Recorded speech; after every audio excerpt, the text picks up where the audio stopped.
de Jesús se parece mucho a la de otros héroes y figuras legendarias, es completamente cierta.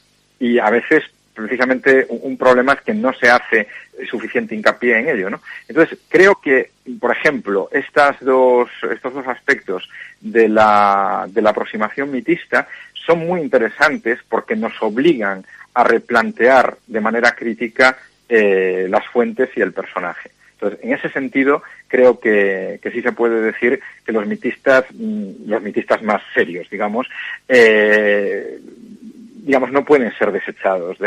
Su obra debe tenerse en cuenta para una aproximación crítica a la figura de Jesús. Pero como argumento también en mi libro, ¿no?, de manera detenida, esto no implica aceptar las conclusiones extremas de los mitistas que Jesús, un personaje llamado Jesús, de estas, digamos, con unas ciertas características que vivió en el siglo I, en la primera mitad del siglo I, bajo Augusto y bajo Tiberio, pues no existió. Creo que esto es difícil de mantener. ¿Y qué dificulta más una aproximación rigurosa a Jesús de Nazaret? ¿La política, digamos, de tierra quemada de estos mitistas de negarlo todo? ¿O la importancia que han adquirido por razones obvias los presupuestos y las afirmaciones derivadas de la fe y de la teología? Pues es una buena pregunta. Yo diría que más bien las últimas. Es decir, más bien los presupuestos y afirmaciones derivados de la fe y de la teología. ¿Por qué? Pues en la medida, por un lado, en que son más numerosos. Digamos, evidentemente existen diversos mitistas y nunca han faltado, ¿no? Pero la cantidad de obras, digamos, con una orientación teológica acerca de la figura de Jesús son innumerables, ¿no? Por tanto, por un lado ya una cuestión cuantitativa, ¿no? Son mucho más presentes en el ámbito de las publicaciones. Y luego, por otro lado, precisamente estas obras que se presentan, digamos, que realmente están escritas por biblistas o por teólogos, pero que se presentan siempre como si fueran obras de historia rigurosa, pues lo que tienen es muchísima ficción. Y en ese sentido confunden al lector, porque constantemente están mezclando aspectos históricos con aspectos claramente teológicos, con prejuicios de tipo ideológico y confesional. Y en ese sentido yo creo que son incluso más perjudiciales, digamos, para una reconstrucción histórica del personaje que los mitistas, que al fin y al cabo se limitan a decir, bueno, el personaje no existió, pero no construyen una figura del personaje distorsionada, ¿comprendes? Sí. ¿Y qué decir? ¿Cómo debemos acercarnos al estudio de Jesús? ¿Como el de una persona irrepetible que marcó el curso de la historia como ningún otro personaje? ¿O tenemos que utilizar los mismos criterios, yo qué sé, como con Napoleón o con Julio César o como a cualquier otro? Bueno, en la medida en que queramos estudiar a la figura de Jesús como una figura histórica o que queramos realizar una reconstrucción histórica de su figura a partir de las fuentes que tenemos, la respuesta es obvia. O sea, deberíamos acercarnos al estudio como nos acercamos al de cualquier otra figura, ¿no? De hecho, yo creo, y lo digo en el libro, ¿no?, uno de los problemas que se han creado es que se ha creado una especie de metodología especial para estudiar la figura de Jesús, ¿no? Y esto ya, digamos, supone toda una serie de prejuicios, ¿no? Una serie de apriorismos que no están justificados, ¿no? Y qué decir, una metáfora que me gusta bastante en tu libro y que ayuda a entender todo lo que cuentas, que es que hablas de que conocemos datos dispersos sobre el personaje y aseguras que no debemos comparar el proceso de intentar reconstruir a Jesús como si fuera un puzzle, ¿no?, usando un poco la metáfora del libro de Earl Doherty, sino no es un puzzle al que le faltan piezas, sino como es más bien restos de un naufragio. Entonces, a partir de eso casi hay que comportarse como un detective y el historiador debe plantear a un personaje siguiendo una serie de requisitos metodológicos, ¿no? ¿Cuáles son estos requisitos para intentar llegar al verdadero Jesús? Bueno, yo diría básicamente, porque a esto le dedico todo un capítulo de mi libro, ¿no?, que son los mismos que cabe aplicar en la reconstrucción histórica de cualquier otro personaje para el que tenemos fuentes problemáticas y sesgadas, ¿no? Como es el caso de Jesús, ¿no? Yo uso, por ejemplo, aquello que un historiador italiano, Carlo Ginzburg, llamó el paradigma indiciario, ¿no? El hecho de que existen toda una serie de indicios, de pistas en las fuentes que nos permiten entrever la fisonomía de una figura. Hay una serie de criterios a los que yo llamo mejor índices, que son de plausibilidad contextual, ¿no? ¿Qué material, por ejemplo, pues no es anacrónico, sino que corresponde precisamente a la época en la que se supone que vivió Jesús, ¿no? A la época de Augusto, de Tiberio, ese momento histórico y esa zona geográfica, ¿no? O el criterio de dificultad, en fin, hay toda una serie de elementos que yo expongo en ese capítulo dedicado al ámbito metodológico. ¿Y qué te decir? Según lo que yo he entendido de tu libro, el proceso de invención de Jesús, digamos que necesita dos etapas. Primero se deconstruye al personaje real, el que conocieron los testigos, y luego es cuando ya se produce realmente el proceso de reconstrucción, ¿no? Lo que tú llamas la glorificación legendaria. ¿Es correcto pensar que se dividen estas dos etapas? Sí, bueno, básicamente, la segunda parte de mi libro está dedicada a la reconstrucción, ¿no? del personaje, que en cierto modo también implica, como dices, una deconstrucción, digamos, de la imagen tradicional, ¿no? Pero está dedicado básicamente a eso, a una reconstrucción histórica del individuo, ¿no? En lo que podemos entrever de él, que tampoco, como decías antes, restos de un naufragio, ¿no? Que tampoco no puede ser nunca una imagen completa, ni muchísimo menos, ¿no? Es más bien una imagen vislumbrada.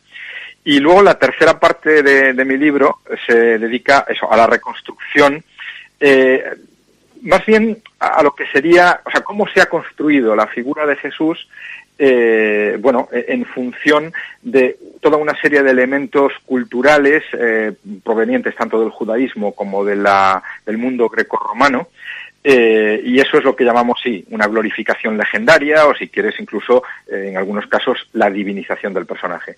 Ese proceso de construcción del personaje hay que explicarlo.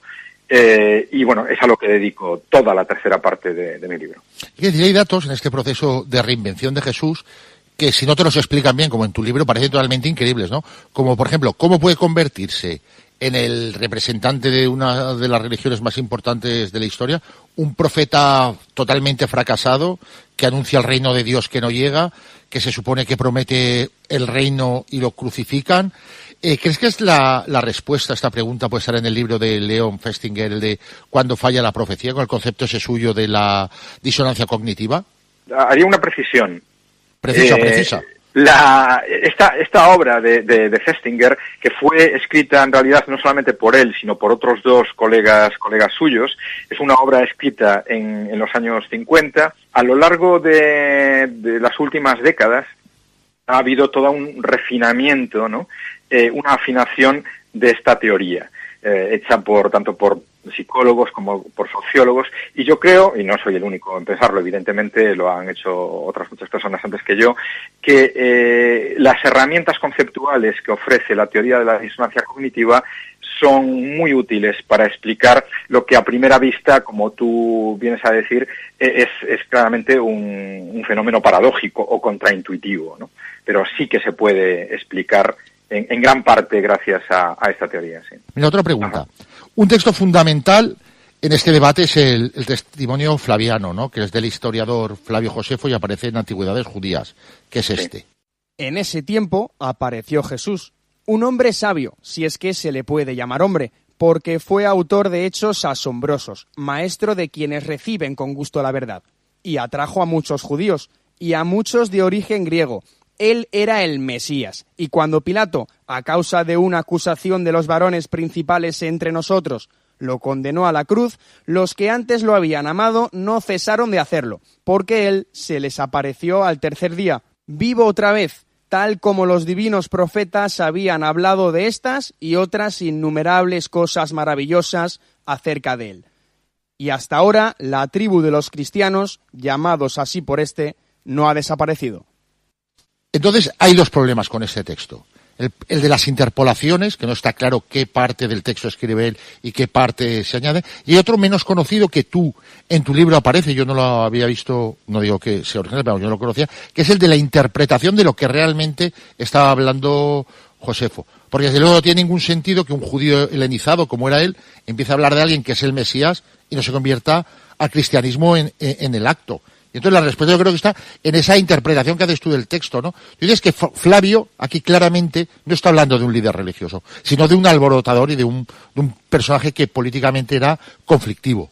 Sí, digamos, en realidad no es que diga que Flavio Josefo está hablando de un alborotador, sino que hay una serie de elementos, tanto en el texto como en la transmisión actual de la obra de Flavio Josefo, que son claramente negativos y por tanto la mejor explicación para esa negatividad, para esa visión negativa que tiene Flavio Josefo cuando está hablando de Jesús y de quienes le siguieron, es que él le consideró un alborotador, precisamente porque sí que sabía que se había pretendido Mesías y que había sido crucificado. Entonces, en este sentido, sí que se podría deducir de ahí que Josefo consideró a Jesús probablemente en términos negativos como un alborotador, como un insurgente contra el imperio. Y luego también te ofreces una interpretación nueva, original, de la frase dar al César lo que es del César y darle a Dios lo que es de Dios, ¿no? Que es una cita que siempre se utiliza para dibujar a un Jesús, si no en sintonía con la ocupación romana, pero por lo menos ajeno totalmente a los problemas políticos de la época. Sí, un sentido completamente distinto, pero tengo que decir también en este caso, o sea, que no es una interpretación novedosa mía, es una interpretación hasta cierto punto minoritaria, pero que han efectuado diversos autores de distintas proveniencias ideológicas y que yo creo que es la mejor explicación. Y es una explicación, efectivamente, que es diametralmente opuesta a la tradicional. No la voy a desvelar aquí, más que nada porque necesitaría unos cuantos minutos para explicarla bien, ¿no? Pero hace ver que Jesús probablemente está en una línea de resistencia al imperio, no de conformación al imperio o de legitimación del pago del tributo, ¿no? Y luego otra cosa que nos han vendido es que la aproximación crítica hacia la figura de Jesús empieza prácticamente en el siglo XVIII con Hermann Samuel Reimarus. Sin embargo, tú afirmas que la realidad, la investigación, comienza muchísimo antes, ¿no? ¿Cómo es este proceso? Sí, bueno, a esto le dedico nada más y nada menos que varios capítulos de la cuarta parte, que es la parte historiográfica de mi obra. Esto no es completamente original también en el sentido de que en los últimos años ya se ha puesto de relieve que Reimarus, que es un personaje de la ilustración alemana del siglo XVIII, por tanto, no es el iniciador de la investigación. Y hay toda una serie de personas ahora mismo trabajando en descubrir, digamos, cuáles son, por así decirlo,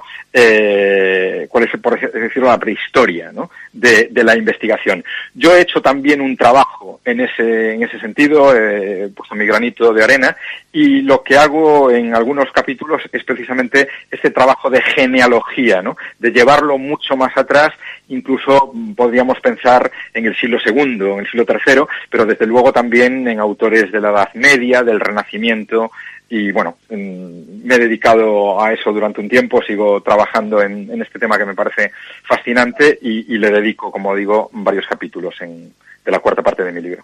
Y eso nos lleva a otra cuestión poco conocida entre los profanos, como es lo que se denomina el modelo de las tres búsquedas, ¿no?, que divide como la investigación de Jesús en tres etapas. Pero tú no solo estás en contra de este modelo y apuestas sobre uno nuevo, sino que crees que detrás de este modelo de las tres búsquedas hay una clara intencionalidad, ¿no? ¿Puedes explicarnos brevemente en qué consiste y por qué defiendes este punto de vista?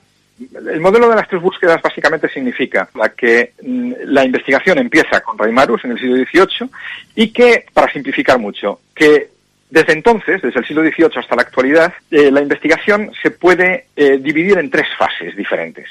¿vale? Y que además hoy en día estaríamos en la fase como más avanzada, ¿no? En la más prometedora. En realidad, yo he llegado a la conclusión que este es un modelo que carece realmente de fundamento. No solamente porque, como decíamos antes, la investigación no comienza con Reimarus en el siglo XVIII, sino porque esta distribución, digamos, esta periodización de la investigación en fases no aclara realmente qué es lo que ha pasado en esa historia. Y yo lo que hago es aportar un modelo alternativo, digamos, un paradigma historiográfico alternativo